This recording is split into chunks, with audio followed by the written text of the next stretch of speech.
굽혀 나가지 않는 것, 예? 굽히지 않고 지켜나가는 것, 그게 중요합니다. 그래서 아무리 세상에서 모든 일이 잘 되더라도 믿음의 실패는 인생의 실패입니다. 잘 되면 뭐합니까? 그거 조금 잘 됐다가 영원한 멸망에 가면 그건 무슨 창피입니까? 모든 일이 잘 못 되더라도 믿음의 승리는 인생의 성공이라고 하는 겁니다. 이걸 믿습니까? 아멘 한번. 이걸 믿습니까? 아멘. 유치원이야, 유치원. 크게 하면 크게. 그러니까 하나님이 우리에게 요구하는 것은 복잡한 여러 가지가 아닙니다. 뭘 요구하시지요? 믿음입니다. 믿음. 정말로 믿느냐? 정말로 믿느냐? 확실히 믿느냐? 경상도 말로 진짜로 믿느냐? 정말 믿는 믿음이 있습니까? 그러니까 뜻을 정했으면 어느 정도로 참 그 뜻을 굽히지 말아야 되느냐? 그 참 느부갓네살 왕이 그 두라 평지에 고가 60규빗, 그러니까 높이가 30m 가까이 되는 것 좀 안 되고, 그 다음에 광이 폭이 6규빗, 폭이 3m 좀 안 되는 그런 어마어마한 높은 그런 아마 금신상 우상을 만들었습니다. 그리고 그 나라에 참 높은 사람들 다 불러놓고 경건한 음악을 울릴 때 다 음악 소리를 듣고 무릎을 꿇고 절하게 만들었습니다. 그리고 이 왕의 신상에 절하지 않는 자는 그 신상을 만들 때 아마도 사용했던 풀무불을 아주 뜨겁게 해놓고 그게 집어넣는다고 그랬습니다. 위기입니다. 눈 딱 감고 한 번만 그냥 절하면 돼. 그냥 한 번만 절할 겁니까? 절 안 할 겁니까? 그래도 안 한다고요. 진짜로.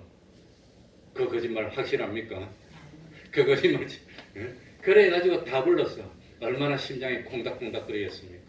얼마나 두근거리겠습니까? 그래가지고 마침내 음악을 울리고 모든 사람들이 다 엎드려서 절을 할 때 세 사람은 절 안 하고 꿋꿋하게 서 있었어요. 얼마나 어려웠겠습니까? 그랬더니 느부갓네살 왕이 뭐라 합니까? 세상에 나보다 권세 있는 사람이 있느냐? 나보다 더 참 위대한 사람이 있느냐? 너희들이 잘 몰라서 그렇겠지.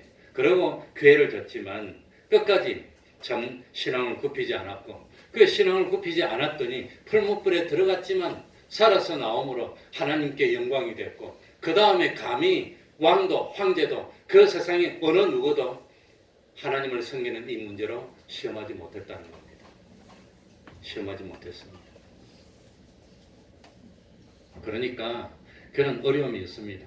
저도 처음에 군대를 딱 갔는데 그 80년도 군대를 갔습니다. 그때만 해도 그냥 막 부조 패던 시절입니다. 군대는. 그런데 딱 갔더니 제일 고참이 딱 그러더니 너 혹시 신자냐고 물어보더라고. 신자인데 그 당시 군대 용어는 환자라고 기독교 환자냐고 물어보더라고. 아, 기독교 중환자라고 그랬어요. 중환자라고 나는. 그랬더니 너 교회 안 가면 안 되냐 그래서 안 된다고 그랬더니 가라고 그러더라고.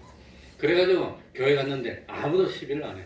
희한하게도 교회만 가서 예배만 드리면 그때 단체 훈련 받고 기합 받고 두들기 맞고, 교회만 갔다 오면 나는 교회만 갔다 오면 한 번은 성탄절인데 그냥 온 중대원이 다 완전무장 나와서 연병장을 뺑뺑 돌고 있더라고요. 그 예배가 끝났는데 그 군용 사병이 보내지를 안 해. 와 보내는지 몰랐더니 뺑뺑 돌고 있는 게 우리 중대. 그러니까 가면 기합 받아야 되니까 못 보내고 가지 말라고 붙들어오고. 다 끝나니까 이제 가도 된대. 가래. 야, 그래가지고 나 기합을 한 번도 안 받았어요. 내가. 이게 실합니다. 이거. 예. 지금도 생각하면 참. 그러니까 참 신앙을 지키는 것은 힘든 길이고 어려운 길인 것 같지만 참 그게 살 길. 그 마지막은 뭡니까? 영생입니다. 그래서 신앙의 길은 넓은 길입니까? 좁은 길입니까? 이 좁은 길입니다. 죽으면 살리라. 죽으면 살리라. 죽으려고 하면 산다고 하는 겁니다. 다니엘이 자기를 더럽히지 않기로 결심을 했습니다. 근데 다니엘이 나는 왕의 진미로 너를 더럽히지 않기로 결심했습니다. 그래 황관장 앞에 딱딱딱 나와서 나는 왕이 주는 거 안 먹을 테니까 죽이든지 살리든지 마음대로 해라. 이러지 않았다고 하는 겁니다. 그러는 거 아닙니다. 그러는 거 아닙니다.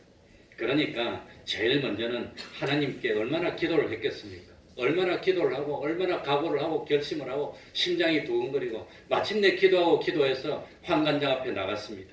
황관장 앞에 나가가지고 황관장에게 부탁을 했습니다. 우리는 하나님을 섬기는 백성들인데 우리 특별히 하나님께 서원한 것이 있기 때문에 왕이 주는 것을 먹지 못하겠는데 좀 협조해 주시고 도와주십시오. 얼마나 사정이 있겠습니까? 그런데 환관장이 너희들이 왕이 명령을 내렸는데 만약에 얼굴이 초췌하고 보기가 싫고 왜 그러냐고 물어봤어. 이거 안 먹어서 그렇다면 날 왕이 목을 칠 텐데 내가 어떻게 그럴 수 있느냐. 안 되겠으니까 안 된다고 이해라고 환관장이 오히려 사정하는 그런 일이 됐습니다. 그래도 안 되니까 다니엘이 더 기도하고 더 기도하고 이번에는 누구를 찾아갔습니까? 감독을 찾아가시고 감독에게 이제 다니엘이 하나님이 주신 지혜를 가지고 깨를 냈습니다. 몇 년 동안 교육을 받지요? 3년 교육을 받는데 며칠 동안 시험했지요? 열흘 동안 시험했습니다. 그겁니다. 열흘 동안만 시험해보면 안 됩니까? 그 열흘 동안 시험해보고 그리고 결과를 보고 괜찮으면 우리가 그대로 해주십시오. 그랬더니 감독이 가만히 보니까 열흘 그 정도는 괜찮을 것 같아요. 그래가지고 열흘 동안 채식만 주고 물만 줬습니다. 그래가지고 채식만 먹고 물을 먹고 난 뒤에 열흘 있다 딱 보니까 비교를 해보니까 오히려 다니엘과 새 친구들이 더 그냥 좋아. 건강이 좋고 얼굴 혈액도 더 좋아. 그래서 3년 동안 이 뜻을 굽히지 않을 수 있게 됐다고 하는 겁니다. 며칠 동안 통과하니까 며칠의 시험을 통과하니까 열흘의 시험을 통과하면 3년 동안 아무도 시기를 안 하는 겁니다. 그 시험을 못 이겨서 다 실패한다는 겁니다. 그 시험.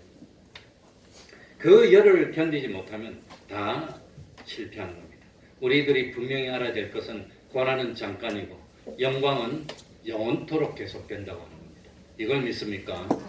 그러니까 현재에 당하는 이 참 고난에 경한 것이 영원한 영광에 참 좋은 것을 만들어낸다는 걸 안다면 기꺼이 고난 십자가를 선택하는 게 이게 다니엘의 믿음입니다. 우리들의 믿음이 돼야 된다고 하는 겁니다. 그래서 참 다니엘은 결국은 뜻을 끝까지 굽히지 않았습니다. 나중에 다니엘은 이 참 뒤에 메대의 그 다리오 왕이 참 다스리는 나라가 됐을 때 그 다니엘이 총리로 발탁이 됩니다. 메대와 파사 일이 나오는데 제가 역사책을 읽어보니까 메대 파사 이 나라의 관계가 뭔가 하니까 아테네하고 스파르타 같은 관계입니다. 같은 나라의 도시국가가 동시에 두 개 있었습니다. 메대 파사. 그런데 파사가 먼저 나오고 메대가 그 다리오 왕이 됐는데 총리로 발탁이 됩니다. 너무 포로가 총리가 되니까 미웠어. 그래 다니엘을 어떻게 하면 제거할 수 있을까 보니까 아무런 흠결이 없어서 만든 법이 엉뚱한 법을 만드는데 그 법이 무슨 법이란 말입니까? 30일 동안 왕에게만 기도하고 다른 어떤 무엇에게 기도하면 굶주린 사자굴에 집어넣는 사형을 시키는 그런 엉뚱이 법을 만들었어. 총리인 다니엘이 그 사실을 잘 압니다. 이 법이 얼마나 위중한가 하는 걸 압니다. 그러나 다니엘은 뜻을 굽히지 않았습니다. 한 달 동안만 안 하면 되지 뭐. 그러지 않았다고 하는 겁니다. 그전하고 똑같이 창을 열어놓고 예루살렘을 향해서 무릎을 꿇고 하루에 3번씩 똑같이 기도했다는 겁니다. 그게 믿음입니다. 아니 좀 한 달만 양보하면 되지. 꼭 뭐 창을 열어놓고 기도해야 되나. 골방에 앉아서 아무도 못 보게 하고 기도하지. 그러지 않았다고 하는 겁니다. 그 전에 해오던 대로 관례대로 그대로 기도를 한 것. 그게 다니엘의 믿음입니다. 좀 어려우니까 좀 힘드니까 한 달 동안만 마음속으로 기도하지 뭐. 들어놓아서 기도하지 뭐. 그러지 않았다고 하는 겁니다. 그게 믿음입니다. 그게. 고난은 잠깐이고 영광은 무한합니다. 그래서 나중에 하나님이 참 하나님이 다니엘로 9절에 환관장에게 은혜와 긍휼을 얻게 하신지라 하나님이 간섭했습니다. 그래서 결론 말씀드리고 마치겠습니다. 우리 17절 한번 읽고 마치겠습니다. 마침내 3년간의 교육기간이 끝이 났습니다. 그래가지고 아마도 참 이 다니엘의 새 친구들 뿐만 아니라 아마 다른 나라 포로들도 있고 여러 포로들이 있었겠지만 17절 하나님이 이 4명의 소년에게 무엇을 얻게 하시며 지식을 얻게 하시며 지식을 그러니까 참 하나님이 이 4명의 소년에게 간섭하기 시작해서 뜻을 정하고 하나님을 위해서 신앙을 지키고 거룩을 지켰습니다. 그랬더니 지식을 얻게 하시고 모든 학문과 제주에 명철하게 하신 외에 명철하게 했습니다. 나중에 보면은 이 20절에 보면 10배나 나왔다고 그랬어요. 10배의 명철을 주고 그랬습니다. 그러니까 이 하나님이 참 은혜를 주시니까 지식을 다 두루두루 다 섭렵하게 해주고 명철하게 해주시고 특별히 다니엘은 모든 이상과 몽조를 깨달아 알게 해주시는 그런 복을 주셨다고 하는 겁니다. 그리고 이 뒤에 보면은 모든 사람 위에 뛰어나게 했고 채소와 물만 먹었지만 더 건강해졌고 아름다워졌고 윤택해졌다고 하는 겁니다. 혹시라도 사적으로 야 나도 채소와 물만 먹어야 되겠다 그러지 마시기 바랍니다. 다니엘은 그 기간 동안 3년 동안 이 하나님 앞에서 세상 유혹이나 영광에 넘어가지 않고 신앙을 지키겠다는 그런 의미로 딱 기간을 정해놓고 하나님의 특별한 은혜를 간구했던 건데 야 나도 오늘부터 평생 채소만 먹고 그러지 마시기 바랍니다. 그게 아닙니다. 그래서 하나님이 뜻을 정하고 난 뒤에 특별히 그때부터 하나님이 다니엘에게 새 친구에게 막 복을 줘서 결국은 그 새 친구들로 통해서 하나님께 영광을 드러냈고 바벨론 땅에 하나님이 살아계심을 나타내는 그런 일을 했다고 하는 겁니다. 오늘 우리들도 뭘 정해야 되겠죠? 결심이 있어야 됩니다. 흐리멍덩하면 안 됩니다. 미지근하면 안 됩니다. 더욱든지 차든지 완전히 결심을 정했으면 가야 되는 겁니다. 뭘 위해 삽니까?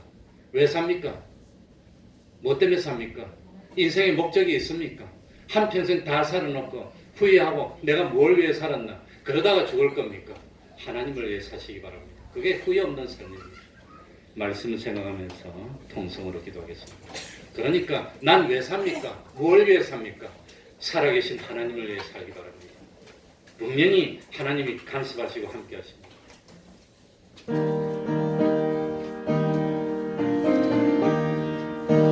하나님 아버지 감사합니다. 하나님 아버지 진심합니다. 주님이여 하나님 앞에 결심하고 각오하고 단행할 수 있는 저희들이 하나님을 믿기로 했습니다. 하나님의 말씀만 따르기로 했습니다. 하나님만 사랑하고 하나님만 의지하고 하나님에게만 복종하며 하나님만 두려워 하나님에게만 영광 돌리는 저희들이 되기로 했습니다. 주님 오시는 그날까지 하나님 앞에 하나님 아버지 참 물러서지 않도록 하나님 우리 하나님 지키시고 간섭하시고 주시옵소서.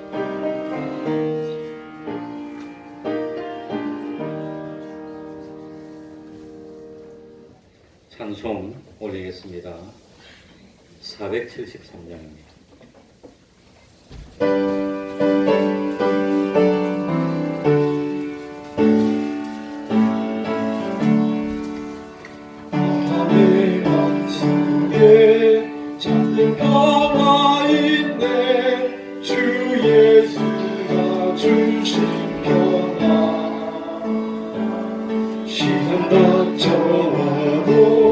흔들리지 않아 아기 하나님 평안아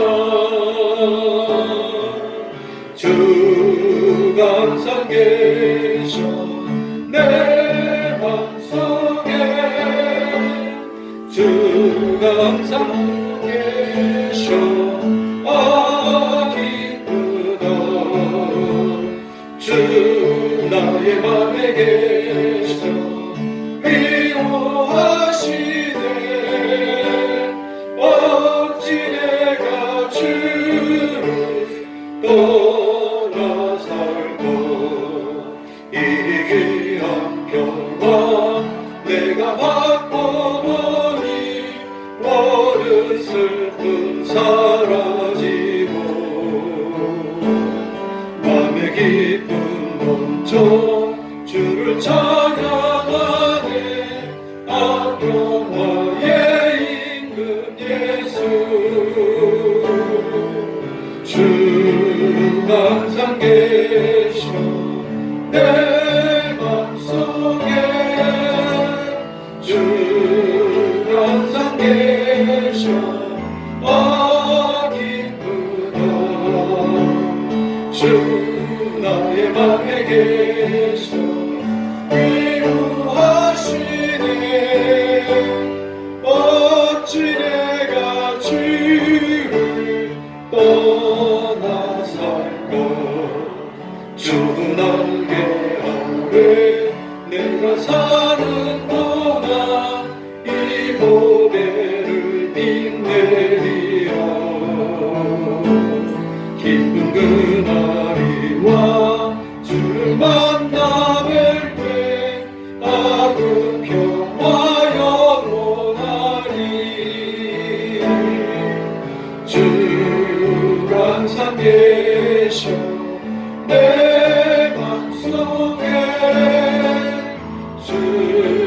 항상 계셔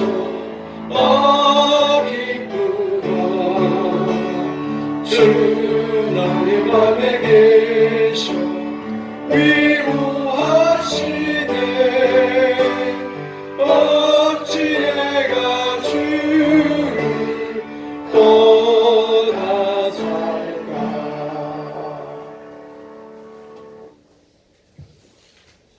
찬송 71장 1절 찬송 부르면서 하나님께 헌금 봉헌하겠습니다.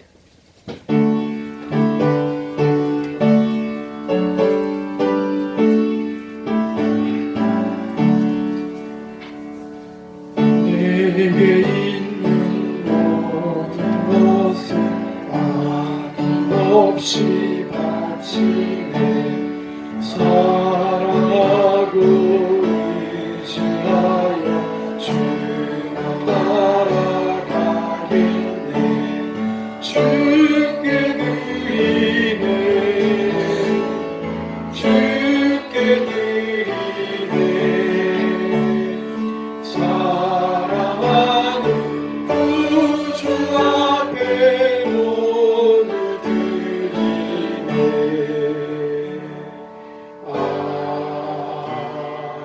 아멘. 사고로부터 남편을 지켜주셔서 감사합니다. 우리 홍련봉 근처 남편분께서 아마 공사하다가 떨어졌는데 다치지 않았다고 제가 들은 것 같습니다.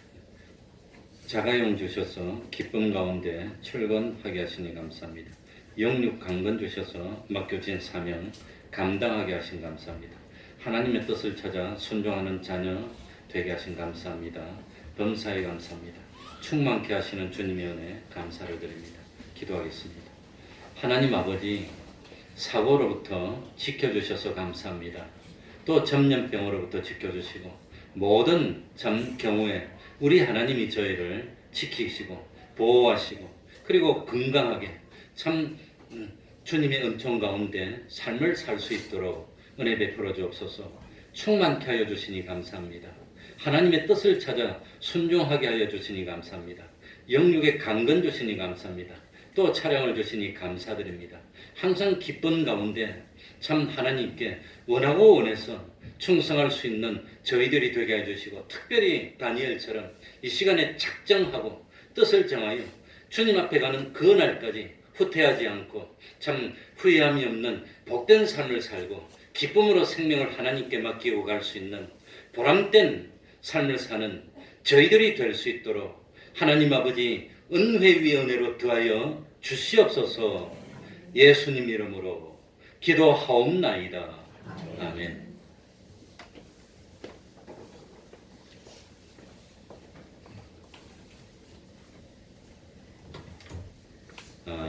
매일 30분 기도하시기 바랍니다. 성경 매일 읽으시기 바랍니다. 또 전도는 우리의 사명입니다.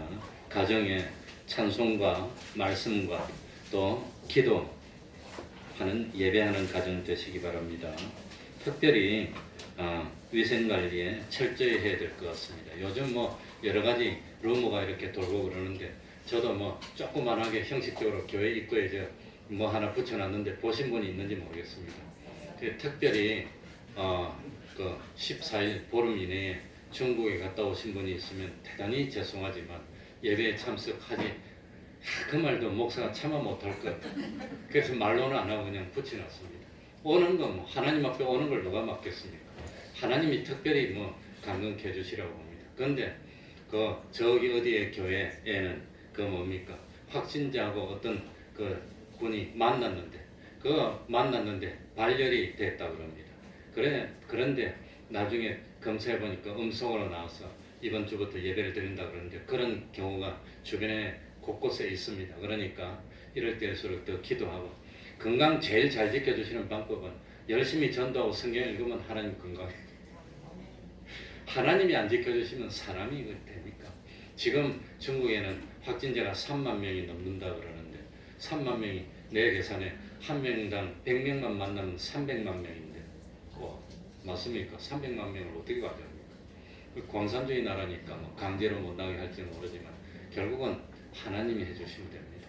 그래 하나님이 해주셔서 전염병이 빨리 없어지고 나라 경제도 참 안보도 위태하지 않도록 해주시기 바랍니다. 그러면 다 같이 일어나셔서 1장 찬송 부르고 축도로 마치겠습니다.